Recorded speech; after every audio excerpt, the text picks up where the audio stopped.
सोचने वाली बात है, अगर इंसान 65 मिलियन ईयर्स पहले वाले वक्त में पहुंच जाए तो उन्हें क्या मिलेगा। क्या वो उस वक्त में बहुत सारे खतरनाक और अजीब चीजों से बच के किसी भी रिसोर्स के बगैर जिंदा रह सकेंगे।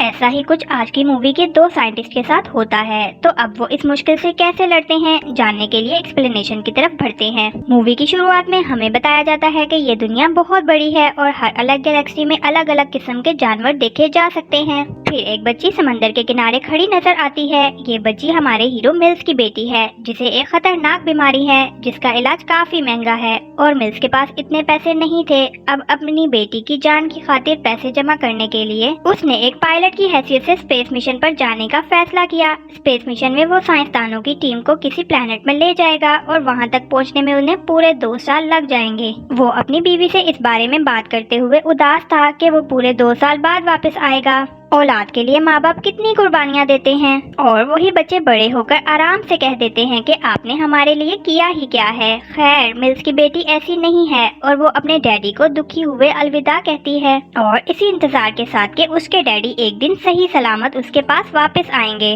अब हम गैलेक्सी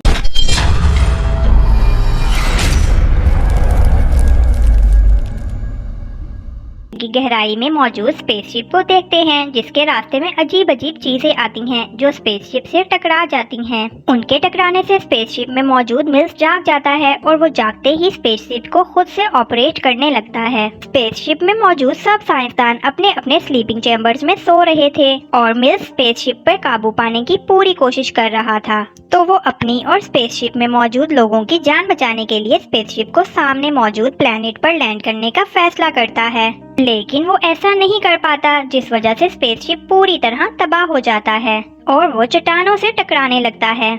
इस टकराव की वजह से स्पेसशिप के सारे स्लीपिंग चैम्बर्स टूटकर गिर जाते हैं। मिल्स स्पेसशिप को संभालते हुए लैंड करने की कोशिश कर रहा था कि तभी एक प्लेनेट के पास से गुजरते हुए उसकी ग्रेविटी की वजह से वो उसकी तरफ खींचा चला जाता है और उस प्लेनेट पर पहुंचकर उनका स्पेसशिप क्रैश हो जाता है। मिल्स को भी इस दौरान काफी चोटें आती हैं। वो खुद को सोरा संभालकर प्लेनेट को चेक करने स्पेसशिप से बाहर आता है तो देखता है कि उसकी स्पेसशिप किसी पानी वाली जगह के पास क्रैश हुई थी और उसे पता चलता है कि ये प्लेनेट जीवन के लिए बेहतरीन है, जहाँ खाना पानी हर चीज मौजूद है।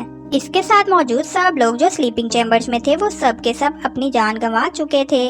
अब हमें बताया जाता है कि 65 मिलियन ईयर्स पहले हमारी धरती से एक स्पेसशिप टकरा गया था और उस वक्त धरती पर जिंदगी नहीं थी, ना इंसान थे और मिल्स अभी जिस प्लेनेट पर मौजूद है वो धरती ही है। 65 मिलियन ईयर्स पहले इंसान इतने काबिल हो गए थे कि वो दूसरे सैयारों तक पहुंच गए थे। मिल्स अपनी स्पेसशिप पे आकर एक मैसेज भेजता है जिसमें वो अपनी स्पेसशिप के क्रैश होने का बताता है और साथ में ये भी बताता है कि उसके सब साथी मारे गए हैं, वो अकेला ही बचा है। मिल्स मैसेज भेजने के बाद किसी हारे हुए इंसान की तरह बैठा था, क्योंकि उसकी स्पेसशिप के शटल कहीं दूर गिरे थे और वो इनके ना होने की वजह से यहाँ से कभी नहीं निकल सकता था।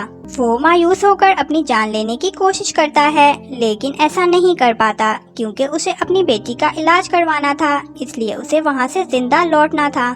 मिल्स अपनी बेटी की वीडियोस देखने लगता है क्योंकि उसे अपनी बेटी से मिले हुए पूरे 2 साल हो गए थे। जब उसे पता चलता है कि स्पेसशिप का एक स्लीपिंग चैम्बर अभी भी एक्टिव है और उसमें कोई जिंदा है, तो वो चैम्बर के अंदर जाता है और देखता है कि वो एक छोटी बच्ची है जिसे वो अपने साथ ले आता है।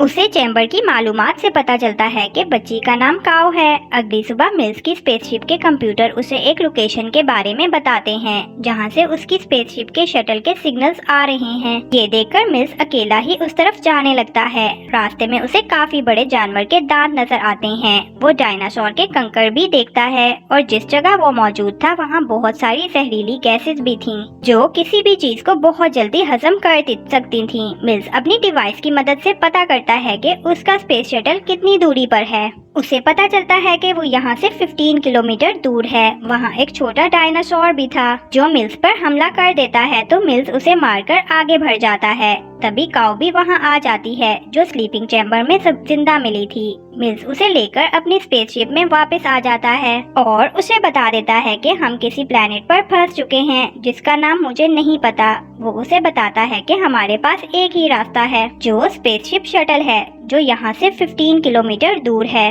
काओ उससे किसी और ज़बान में बात करती है जिसे वो समझ नहीं पाता और उसे पता चलता है कि काओ को भी उसकी बात समझ नहीं आई। स्पेसशिप के तबाह होने की वजह से उसके पास ट्रांसलेटर भी नहीं था जिससे वो उसकी बातों को समझ पाता। वो उसे इशारों में बताता है कि अभी हमें अपने घर पहुंचना है, तो यहाँ से 15 किलोमीटर दूर पहुंचना होगा। काओ मिल्स से कहती है कि स्लीपिंग चैम्बर में उसके मम्मी डैडी भी थे, जो मिल्स जानता था कि वो मर चुके हैं, लेकिन वो उससे झूठ बोलता है कि वो ऊपर पहाड़ी पर मौजूद हैं। ये सुनकर काओ उसके साथ जाने के लिए मान जाती है। अगली सुबह मिल्स एक एडवांस गन और कुछ बॉम्ब्स अपने साथ ले लेता है और वो दोनों वहाँ से निकल आते हैं। वो उस तरफ जाने लगते हैं जहाँ उनकी स्पेसशिप शटल मौजूद है। मिल्स जानता था कि ये जगह डायनासोर से भरी हुई है, इसलिए रास्ता बहुत खतरनाक साबित हो सकता है, क्योंकि 65 मिलियन ईयर्स पहले प्लेनेट पर डायनासोर समेत बहुत सारे खतरनाक जानवर थे जिनको मिल्स एलियन समझता है। रास्ते में मिल्स अपनी एक डिवाइस से चेक करके काओ को बताता है कि वो कौन से फल खा सकते हैं और कौन सा जहरीला होने की वजह से नहीं खा सकते। काओ डायनासोर के बच्चे को देखती है जो दलदल में फंसा था, तो वो उसे निकाल देती है। तभी उस पर कुछ और बेबी डायनासोर्स हमला करके उसे मार देते हैं, जिससे काओ बहुत दुखी होती है।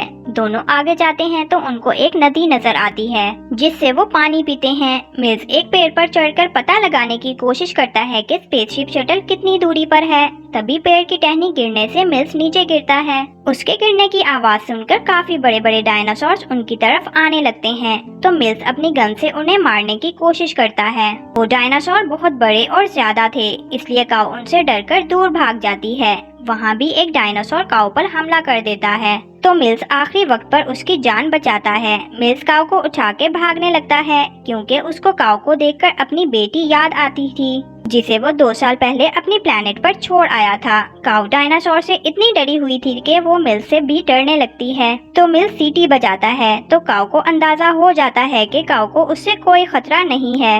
अब दोनों एक पहाड़ी पर आके उसके अंदर रात गुजारते हैं। मिल्स यहाँ आके एक बार फिर शटल की लोकेशन चेक करने लगता है। यहाँ आके उसे पता चलता है कि उसकी मुश्किलात और ज्यादा बढ़ने वाली हैं, क्योंकि वही अजीबोगरीब चीजें जो उसकी स्पेसशिप से टकराई थी अब उस प्लेनेट की तरफ आ रही थीं और उनके प्लेनेट के टकराने में कुछ ही टाइम बचा है, जिसके बाद प्लेनेट का बहुत बड़ा हिस्सा हमेशा के लिए खत्म हो जाएगा। मिल्स काओ को बताता है कि हमें सुबह जल्द से जल्द यहाँ से निकलना होगा। उसी वक्त उन पर बहुत बड़ा डायनासोर हमला कर देता है, तो ये पहाड़ी के अंदर बहुत दूर तक चले जाते हैं। ये रास्ता काफी तंग था, इससे वो पहले काओ को निकालता है और जैसे ही वो खुद निकलने लगता है तो एक चट्टान दोनों के दरमियान आ गिरती है और वो दोनों अलग अलग हो जाते हैं। मिल्स रोने लगता है कि उसके पास एक इंसान था, उसने उसको भी खो दिया। इधर काओ दूसरे रास्ते बाहर निकल जाती है जो जंगल में जा निकलता है। गुफा में मौजूद एक डायनासोर मिल्स पर हमला कर देता है, तो मिल्स उसे काफी लड़ने के बाद मार गिराता है।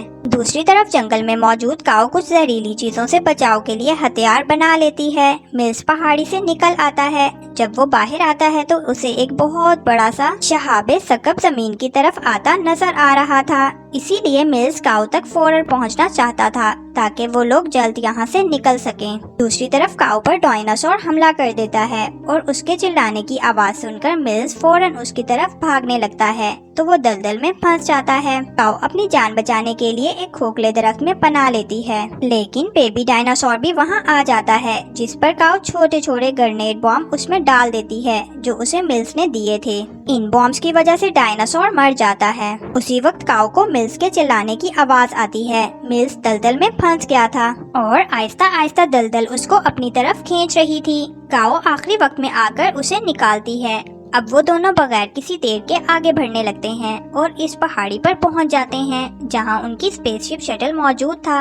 वो शटल के पास पहुंच जाते हैं तो मिल्स उसको चिल्लाकर देखने लगता है, तो वो ये देखकर खुशी से उछल पड़ता है कि शटल ठीक थी और वो उसकी मदद से यहाँ से निकलकर अपने प्लेनेट पर जा सकते थे। मिल्स काओ से वहाँ से निकलने का कहता है, लेकिन काओ को तो वहाँ अपने पेरेंट्स को ढूंढना था जिसके बारे में मिल्स ने उससे झूठ बोला था। तभी काऊ को उससे पता चलता है कि उसके मम्मी डैडी स्पेसशिप तबाह होने से पहले ही कहीं खला में गिरकर मारे गए हैं। मिल्स काऊ को चुप करवाता है और उसे बताता है कि उसने झूठ बोला था ताकि वो उसे बचा सके, तो वो मिल्स से नाराज हो जाती है। फिर मिल्स उसे अपनी बेटी की फोटो दिखाते हुए कहता है कि मैं अपनी बेटी के इलाज के लिए सब छोड़कर इस प्लेनेट पर आया हूँ, लेकिन इसके पहले ही उसकी मौत हो गई है। इसके आखिरी पलों में मैं उसके साथ ना होने की वजह से उसके लिए कुछ भी नहीं कर सका, लेकिन अब मैं तुम्हारे साथ हूँ और तुम्हारी जान बचा सकता हूँ। यही हमें पता चलता है कि उसकी बेटी मर चुकी है और उसकी वीडियोस वो इसलिए देख रहा था कि वो उसे याद आ रही थी। काऊ उसकी बात समझ जाती है और वो दोनों स्पेसशिप में बैठ जाते हैं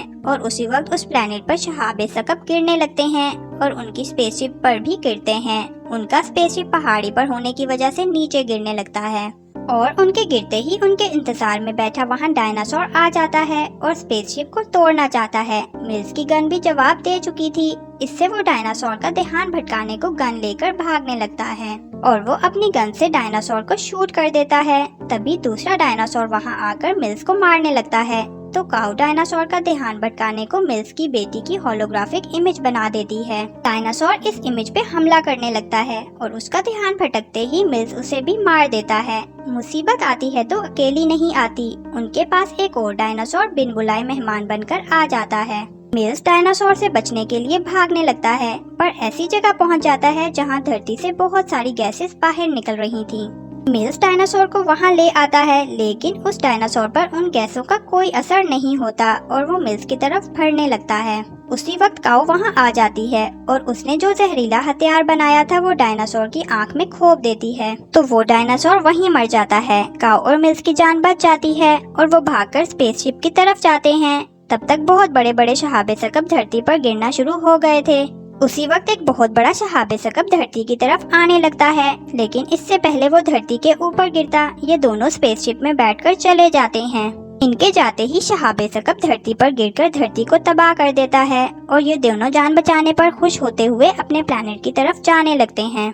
असल में इस मूवी में हमें इस धरती के बारे में बताया गया है कि आज से 65 मिलियन ईयर्स पहले किस तरह शहाबे सकब जमीन से टकराने की वजह से जमीन पर तबाही हुई थी, जिससे डायनासोर और बहुत बड़े जानवर खत्म हो गए थे। धरती पर जीवन शुरू होने से पहले ही स्पेस की गहराई के किसी दूसरे कोने में भी जीवन मौजूद था। मिल्स और काऊ अपने प्लेनेट की तरफ जा रहे थे और इस हैप्पी एंडिंग के साथ ही हमारी ये कहानी खत्म हो